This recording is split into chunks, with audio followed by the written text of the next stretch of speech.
Monday's better, because The View is live. Kissing controversy.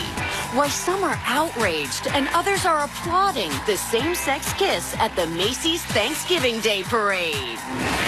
Senator Bernie Sanders gives his political view on Democrats' big midterm wins by backing his issues, and if it's making him think of another White House run. Plus, Sean Hayes is showing you Will and Grace's most ungraceful moments caught on camera. And find out how to cash in on the best Cyber Monday deals. Let's light up Hot Topics with Whoopi, Abby Huntsman, Joy Behar, Sunny Hostin, and Meghan McCain. Now, let's get things started.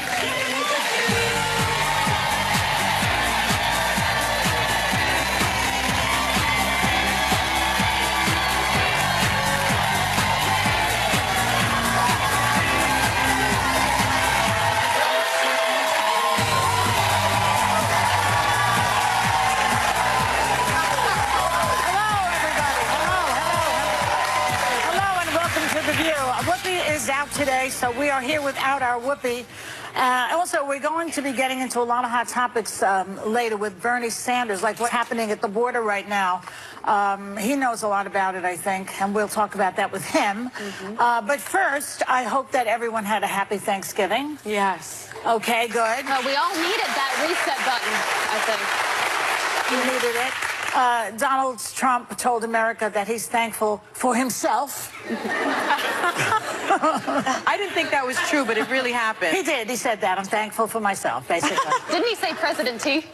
President T, yeah, Mr. T. President T is calling himself now. Yeah. I say thanks for Robert Mueller myself. But that's me. Would anybody have anything to say about what they gave thanks for before we move on? Oh, I was just so thankful for my family and my friends. We had about 20 or so people that came over, and then Besides your family and friends, come on. Well, I was going to show this. The very next day, I had a bunch of people come over, and we had what we call the Thanksgiving leftover snack down. Oh, yeah, that's cute. And everybody competes as to who had the best leftovers, and the people in the jackets are the judges, and the people in the hats are the folks that won. So and that Floyd won Master Chef. And Abby has a reason to be thankful right now. Because her mom is in the audience, the very lucky Mrs. Huntington. Yes. Wearing her signature leather pants. Your leather pants have become famous, by the way. Oh, yeah. So I was so lucky this year because our family's all over the world right now, and they basically surprised us a week ago, said they're going to come spend Thanksgiving one day. My dad's in D.C. He's getting the Sue Cobb Award for Exemplary Diplomatic Service, which is basically the Ambassador of the Year award. That's great. Because they've been through a lot in Moscow. Yeah. They've lost 800 diplomats, and so his whole job is to keep them around. Isabel's the one on the right. Our family's chaos, but we love each other, and just spending time together, that's what Thanksgiving's about. Do you watch The View in Moscow, or does Putin not allow it? To get The View in Moscow. You don't get The View in Moscow? No, I can pull it up you get on the YouTube. Talk, I bet. Putin bans us in Moscow. We're not allowed. It's nice to have you here. Yes. Can I say one quick thing? Because I didn't think we were going to talk about our Thanksgivings, but since we are, I was talking to a producer backstage, actually someone who does our wardrobe. For those of you who aren't having great holidays, it's okay to be in your truth. I'm not having great holidays. Everyone knows what's happened in my life. Everyone knows what's happening. And I think sometimes you watch daytime talk shows and everything's bubbly and beautiful. If you're having a bad holiday season, right here, I'm with you, okay? Sometimes it's hard, and it's really hard with social media that everyone looks like they're having a perfect holiday. And for those of us that aren't, it's okay. And I just want to say that because I think sometimes people watch and think that everything's amazing all the time, and it's okay if it's not. That's true. Daytime television. Yeah. But, okay, so the other thing about Thanksgiving is that everyone worried about political arguments breaking out over Thanksgiving. But the Macy's Thanksgiving Day Parade gave people another reason to fight this year. Some parents said they should have been warned about this moment. See what you think. Watch.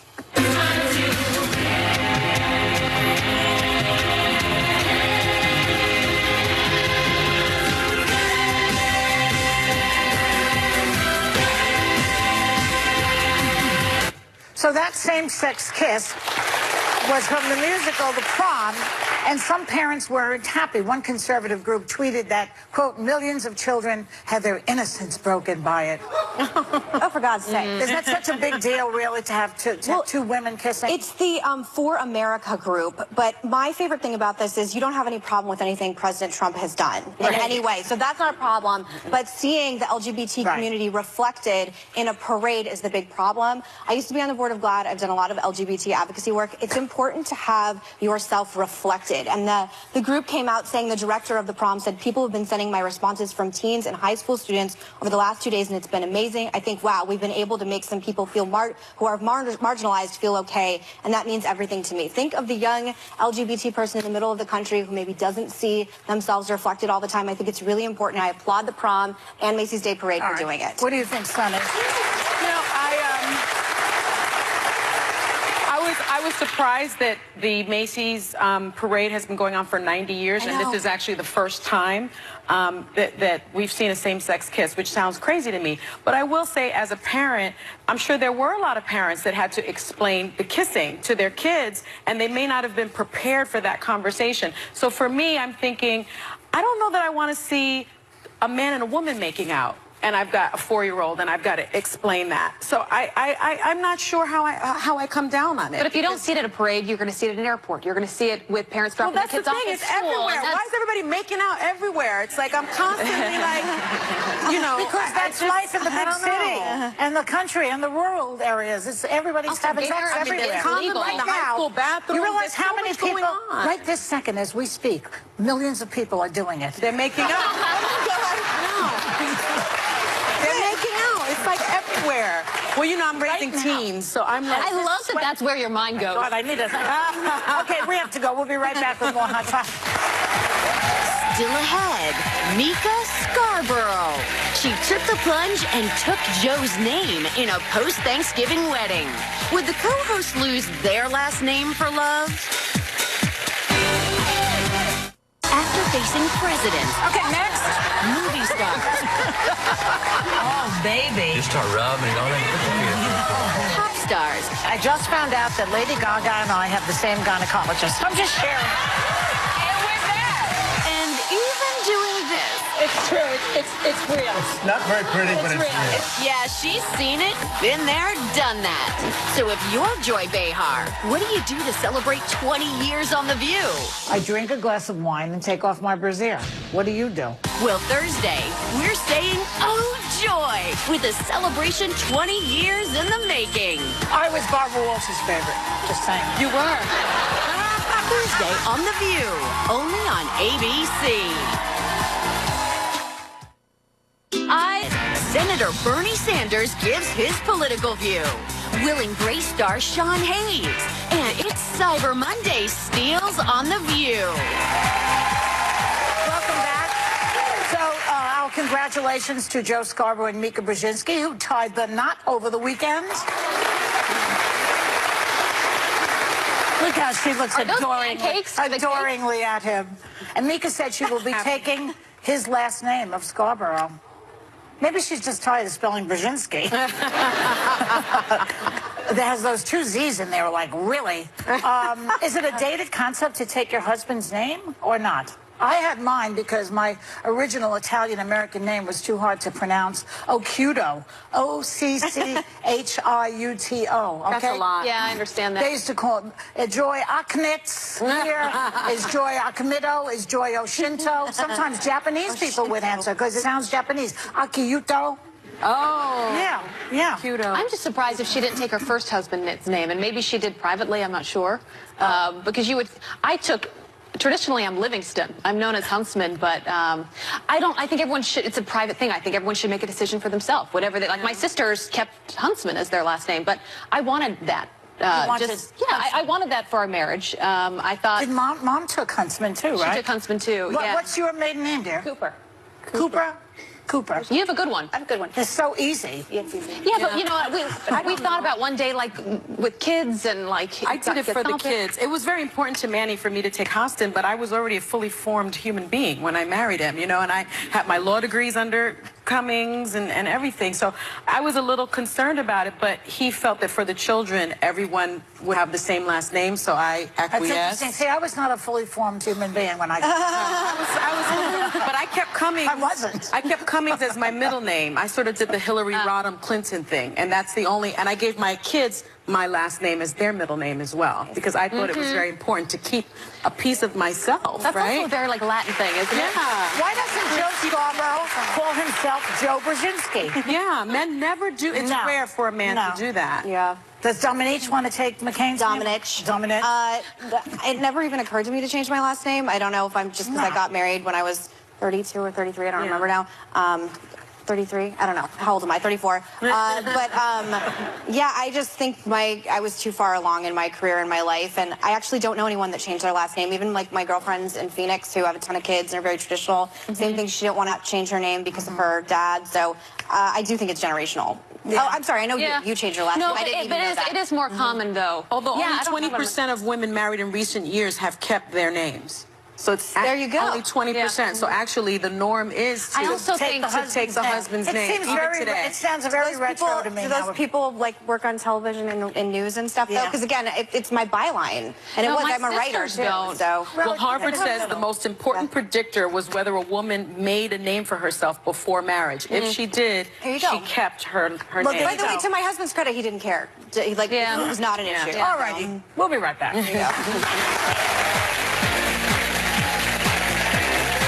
Is Senator Bernie Sanders gearing up to ride the blue wave into the White House? And how does he answer newly elected Democrats who say it's time for the old guard to step aside? He's live on The View next. Depression is...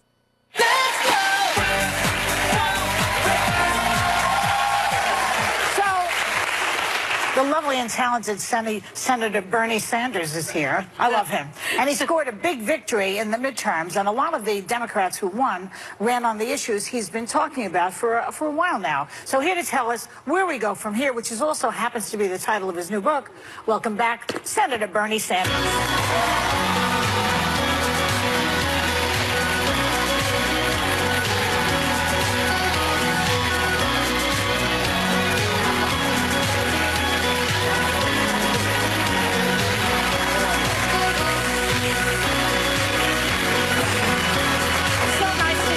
Senator, again. Great to be back with you. So we're going to jump into some hot topics with you, all right? So let's talk about the border, because over the weekend we saw authorities firing tear gas on migrants. Some of them were children, a few were children even, and Trump is saying that he could close the border permanently. What are your thoughts on when you see this type of thing?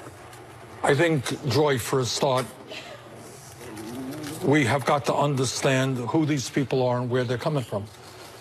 In most cases, these are men, women, and children who are coming from countries like Honduras and Guatemala, El Salvador, where the poverty rate is abysmally high, where there is crime, where there is drug cartel violence, which is really terrible.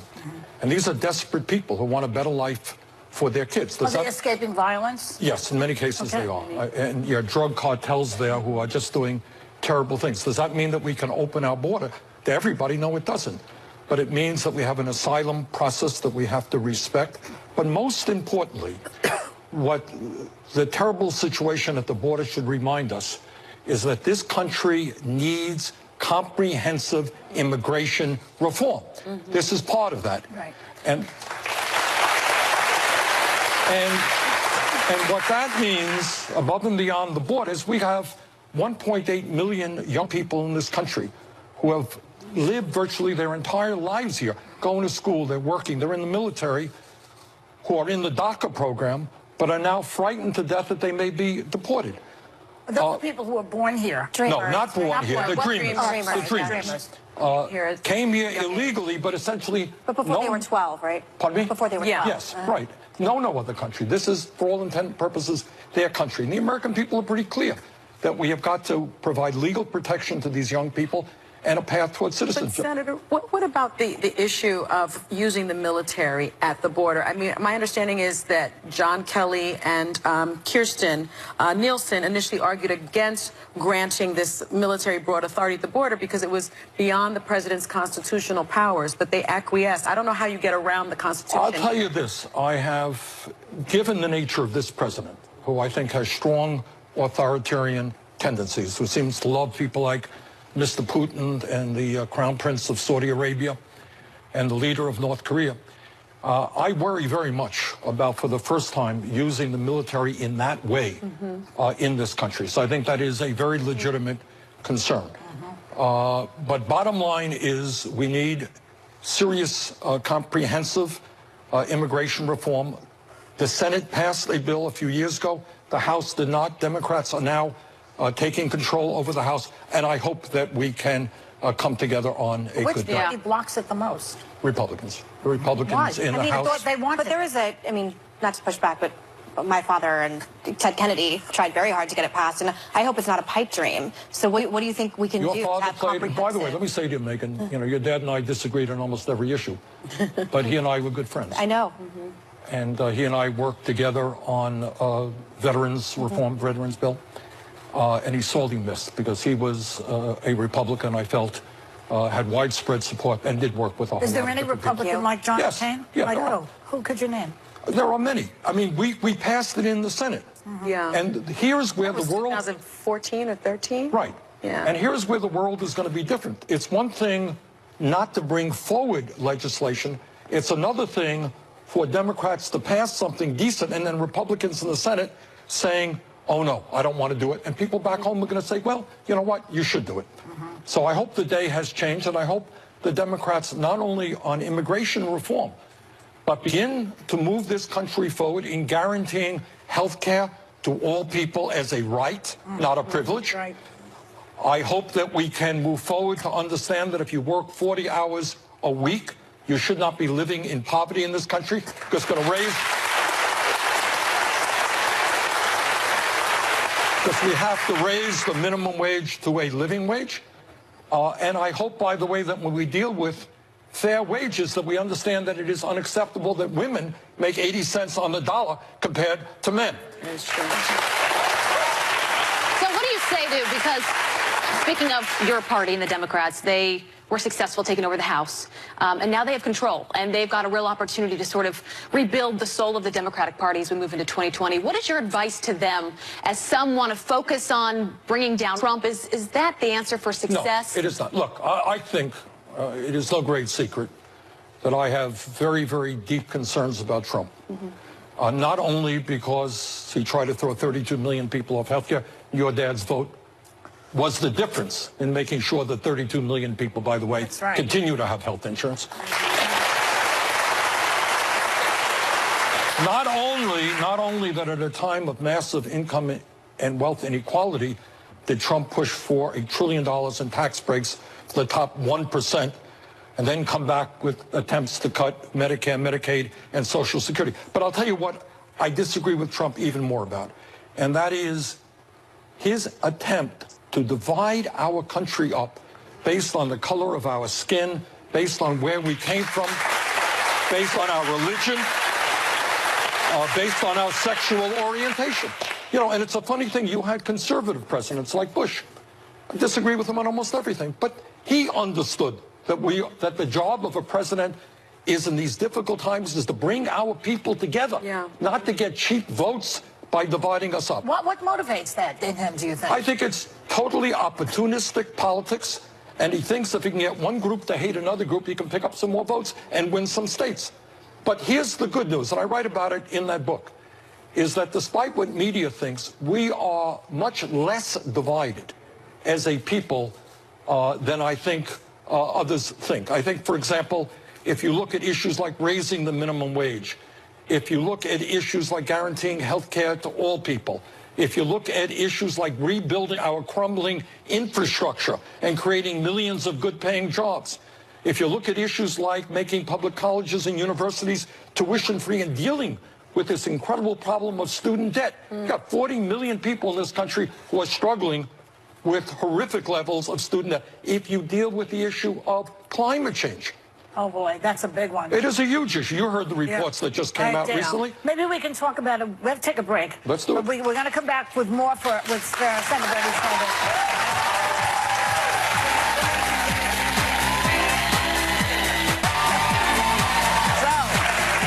Oddly enough, Jason Segel and I share a lot of the same interests. We both love a Muppet. We're both really big fans of sci-fi, and he's just written the next chapter of his Otherworld series called Other Earth. It's really fantastic. Please welcome back Jason Segel.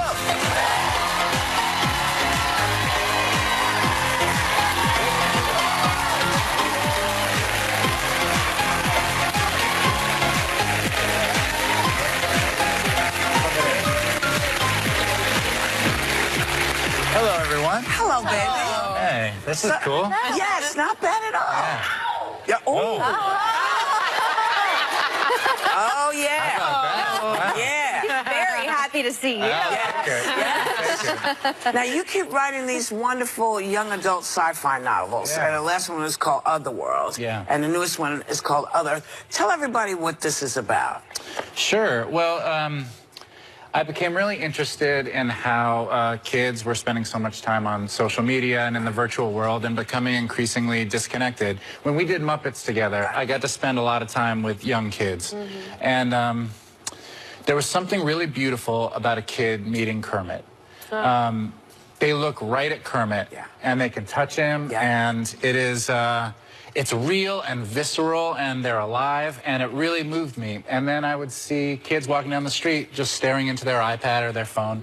And so I wanted to write a book about being present and the difference between, you know, comparing your real life to someone else's Instagram stories. It's no wonder we feel like less than, you know. And then something weird happened in the process of writing these books where all of a sudden, in the political landscape, our actual reality started being called into question. And so, yeah, you know, like, don't believe what you see and hear, and all of these ideas. And it's a dangerous thing to remove people's anchor to what is real. Yes. To make them question their own common sense and instincts. And so, Other Earth is about that. What happens when your actual reality is called into question? Well, I will tell you, my son is 16. He is such a huge fan of your books. I brought them home to read them. He took the new one from me. He was like, oh, I haven't read that one yet. So let me ask you, what is it like talking to kids about what you've written? Because they are really connecting with these stories. Yeah, well, it's a real honor, first of all. Like, when I was coming up, I had the Roald Dahl books. And I had movies like The Goonies. These, So good. You know, you're sort of told when you're a kid, you don't even realize it, but to get on the track and stay there, and you know, middle school becomes junior high and high school, and then college, and then your job, and then maybe someday you'll get to retire, but you're just sort of on it. And I had these voices that whispered in my ear, no, there's magic. Like, look over this way, there's buried treasure over there. I mean, when you decide to become an actor, like, this is impossible, you're told, unless you have those voices that say, no, it's not. You're special. And so I wanted to whisper that voice, you know. I love that. You also wrote Forgetting Sarah Marshall. I did, yes. Which everyone loves. Oh, thank you. Which is maybe one of the reasons why that woman over there was catcalling you, because in the movie. Yes, I was. How did you You're welcome, by the way. How did you decide how much to show of yourself? Because you showed a lot. I showed it all. I bared it all. Well, that scene is autobiographical. I got broken up with while naked in real life. Yeah. Oh. Thanks. That's horrible. Sorry. Yeah. Well, it was a really bad day. So horrible. My girlfriend had been out of town, and she called me from the airport and said, like, "Hey, are you at home? I'm back. Can I come over?" And I thought, yeah, okay, I know what's about to happen. And so when she arrived, I was waiting for her, like Burt Reynolds, you know? Oh, my gosh. Yeah. And she walked in, and I said, I was like, "I've been waiting for you." And then she said, "We need to talk." Oh, no. And it's never "we need to talk, I love you so much," you know? No. Like, this breakup commences. And what didn't make the movie, which also happened, was like halfway through, I was like, okay, I need to go get dressed. It turns out picking out an outfit for the second half of a breakup is like the worst outfit you'll ever pick out. And I came out in a button-up blue shirt and khaki pants. Like I was going to like an event, and I said, I'm wearing your favorite outfit. And then it ended. But the whole time I thought, as soon as she walks out this door, I'm going to write this. And it worked out. Yeah. That's so It worked out for you. Yeah. That's a cold game, though. Breaking up with somebody while they're nude. Yeah. I thought I was bad. No, that's terrible. I bet she misses you now. Yeah. Just saying. Yeah, thank Jason, you. you've done so many successful projects. Knocked Up, How I Met Your Mother, Forgetting Sarah Marshall, obviously wrote and starred in the Muppet movie. Yeah. But you've made a shift in your career. Yeah. So why did you decide to do that? Well, it kind of goes back to that thing we were just talking about getting on a track. I started acting when I was 17 years old. I got really lucky, and I got successful pretty young. And when I hit 33 years old, I realized that I had not had a personal check-in in like a decade. How I Met Your Mother came to an end, and all of a sudden I was like, wow, I'm still writing Forgetting Sarah Marshall 10 years later. Right. And I'm an adult now, and like I'm not afraid of girls. I'm not trying to learn to stand on my own 2 feet. And I can't keep calling what I'm doing art if I don't really think about what I'm thinking about now. And so I kind of took some time off. I moved out of Los Angeles, where you know, what's next is a big question. And I figured out what I wanted to write about. That's what I've been doing the past few years. I've been making movies I really care about, and it's a whole different feeling. My existential crisis happened at 33 too, and it's common at that age in particular. It's the age Jesus died, not to get too meta with you, Right. but it's actually a very common age to have that happen. But how has the definition of success for you changed since your check-in at 33? Well, one of the things that has stayed the same is what my parents taught me, is just be nice to the people around you. Yeah. That's key. Yeah. When I left my house to go, like, you know, take on the world, the last thing my mom said to me was, never forget, the person you are in this world is a reflection of the job I did as a mother. Oh, I love that. I'm using that. Yeah. Oh, That's good. that's a good one. Yeah. It's what mothers tend to say. Like, one of the things my mother said to me as a young woman, you know, always wear clean underwear. Because you could walk out in the street and get hit by a bus. Yeah. Doctors would have to cut your clothes off, see that you have on dirty underwear, and it would be a reflection on me. Yeah. And I said to her, not so much worried about me getting hit by the bus.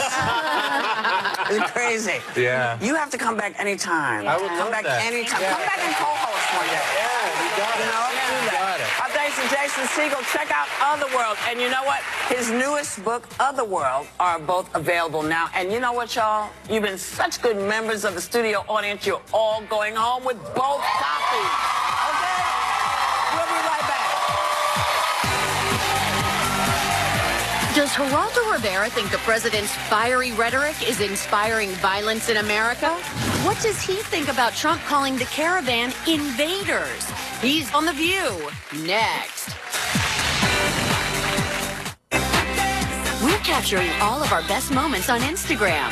Follow us at The View ABC if you're looking for a really sweet view.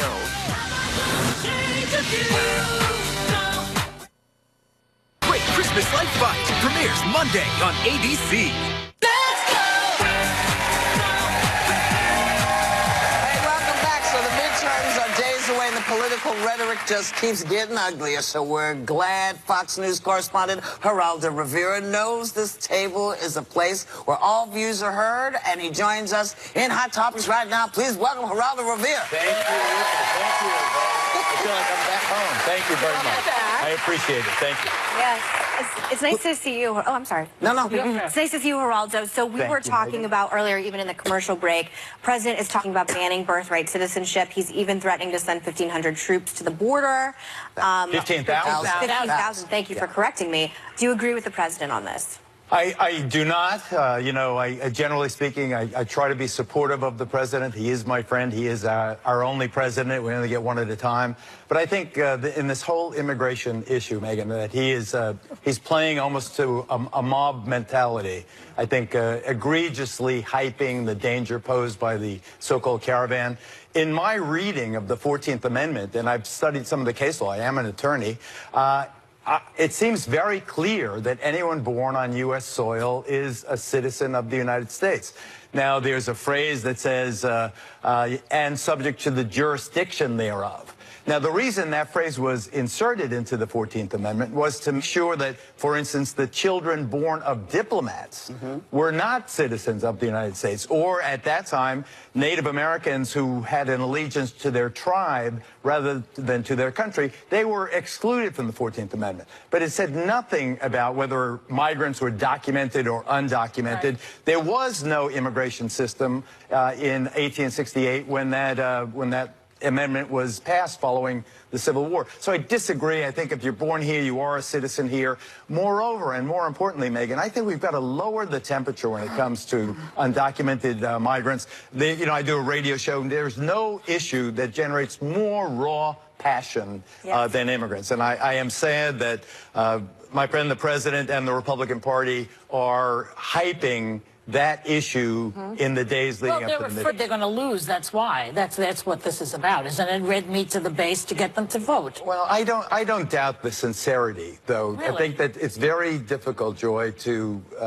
credit that half of the people in this country believe, as President Trump does, that this is an invasion, that there's a brown wave washing over the southern border, that demographically the country is going to be irreparably changed as a result of this unregulated migration. You know that's a lie. Well, he knows it's a lie. I believe in immigrant vigor. I believe the difference between us and Russia, which is dying and depopulating, they're not even replacing their population. They have 140 million. We have 330 million, a big space. There are 7 million unfilled jobs right now. There are fruits and vegetables dying on the vine because there aren't enough hands to pick them. Unemployment among our own poor, African-American and Latino, record lows. That is, incidentally, Joy, is the message I wish the president was pushing right now leading up to the midterms. Look how well he's done. Wages now increasing almost 3% last year. Everybody that wants a job is finding a job. If he had extolled the virtue of his economic policies, I could be much more enthusiastic about next week. As it is, I'm embarrassed. Well, he can't do it, but let's see if you can redeem yourself on this one. Because, okay. because last week, in the wake of bombs being sent to prominent Democrats and CNN, where your daughter works, I understand. Right, she's a producer. So you said this, watch. At the risk of sounding like a far right-wing lunatic, I have to say that I believe that this whole thing was an elaborate hoax. Well, I was a right-wing lunatic right then. I apologize for it. It was a brain fart. I said what I believed at the time. Why? You know that was total BS, and you know it. You're too smart not to know that. Well, I hope you're apologizing to the too smart aspect of what she said. Yeah. But I'll just give you 10 seconds on my reasoning. I had just spoken to a couple of cops, experts in demolition and bomb experts, who told me that the devices were not viable. So I said, why would a Trump lover send out fake bombs guaranteed to hurt the president in the lead up to the midterms? It just seemed cartoonish to me. And driving around, who thought it? We'd been driving around in a van with Hillary Clinton's picture with a crosshair, Barack Obama's But we didn't know that before. It just seemed to me too pat. I'm sorry I said it. Good. I never should have opined when I didn't know. I absolutely send my sincere apologies to everyone at CNN when my daughter works, and anyone else who may. This was worse than Al Capone's vault by far. Talking about this alleged bomb maker, he had a van plastered with pro-Trump propaganda. He videotaped himself at Trump rallies holding signs that say CNN sucks. His social media accounts were just chock full of Trump fervor and threats to Trump critics. Can you honestly say President Trump's words and actions didn't inspire this guy? I don't understand why hideous crimes committed during Donald Trump are attributed to Donald Trump Sandy Hook, the massacre of 6th graders happened when Barack Obama was president. The Pulse nightclub, San Bernardino. Wait a second. The Charleston, South Carolina church massacre. Words matter. I believe, Sonny, that words matter. This but I guy think had a tricked-out Trump van. But crazy people are crazy people. That was my point. Crazy people could do crazy things. They don't Obama need never the said the things that Trump says. There are people Not that are even mentally once, in Geraldo. control Come on. But Again. I disagree. I disagree. So you know, If we start blaming the speech rather than the perpetrator, we lose sight of what's happening. Congressman Scalise was shot by a Bernie Sanders supporter, and I don't blame Bernie Sanders for that. Bernie never said those things either. But can I just make a point? Bernie Sanders supporter. And the reason you don't blame Bernie is because, A, Bernie never encouraged anybody to go out and beat anybody up or hurt anybody or do anything. And so I think the difference, Geraldo, at least in my mind, is the consistency of this man's rhetoric, starting with Mexicans are rapists, starting with, Islamic people were jumping up and down as the buildings fell. When you do this consistently, and it's every week, I think there is a difference between what happens on somebody's watch and what happens because you have whipped up folks, and they're in their fervor, some of the folks who may or may not have mental issues. You don't want to whip people up because you don't know who you're whipping up. Don't his words matter? You both are making the same very telling point, but words do matter. Therefore, you cannot listen to CNN for 2 minutes without having an attack on the president as being a liar, as being misogynistic, as being... They made Stormy Daniels is that an attack a big or is that the truth? No,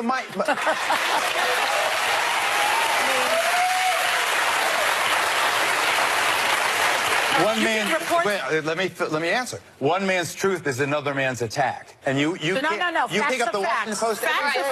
Geraldo, you actually are here for another reason as well, because we could debate this all day long at the sale, but you do have a new series coming out. I'm sorry to hear about your dad. Thank you so much. He's a good man, and he does adore you, Geraldo. I love the ambassador as I love Senator McCain, and I'm sure he'll be fine. Well, we appreciate your honesty at the table, but there is a new series coming out called Murder in the Family. Yes. Give us a little preview of what this is about. Well, I'm broadening out. Reels is not Fox. It's a wonderful station. The true crime genre is something that Waters I have plied for many years, all the way back to Police Gazette and the old tabloids in New York. I really think that the people are fascinated by the forensics of notorious crimes, and moreover, we sympathize and identify with the victims of these crimes. Their lives are torn apart when murder is committed in the family. What the angle is of this series on Reels, which starts on Saturday, is that now either the perpetrator or more likely the victims of these notorious crimes are celebrities. Things have happened in their lives, these terrible crimes. And it's very good, because I saw it last night. Thanks. You're an XDA, so it's very good. Thanks to Geraldo Rivera, Murder in the Family premieres this Saturday on Reels. Check it out. It's an eye-opener. Thank you. Thank you very much.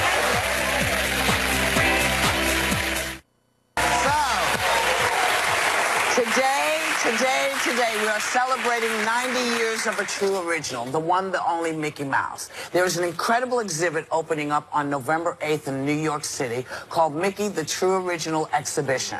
It's an immersive experience inspired by Mickey's consistent and continuing impact on the arts and pop culture and creativity in all its forms. It is a huge exhibition packed with historic and contemporary work from renowned artists, and the great news is, members of our audience, you're going to go home with tickets to Mickey, the True Original Exhibition.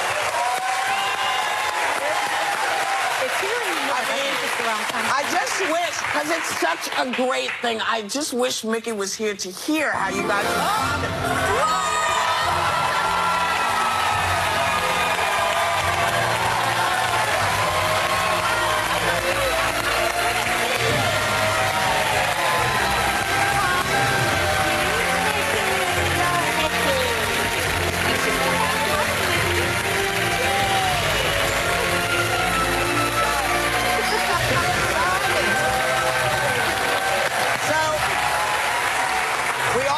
give everybody a heads up about Mickey's 90th Spectacular, a primetime special celebrating all things Mickey. Star-studded performances with Josh Groban and a whole bunch of great folks. And Mickey, what did you say? Oh, you want me to? Oh, he wants me to tell you, say thank you. Oh, it airs November 4th, too, at 8 o'clock here on ABC. Have a great day, and what? Take a little time to enjoy the view. That's from Mickey. So who here's not satisfied?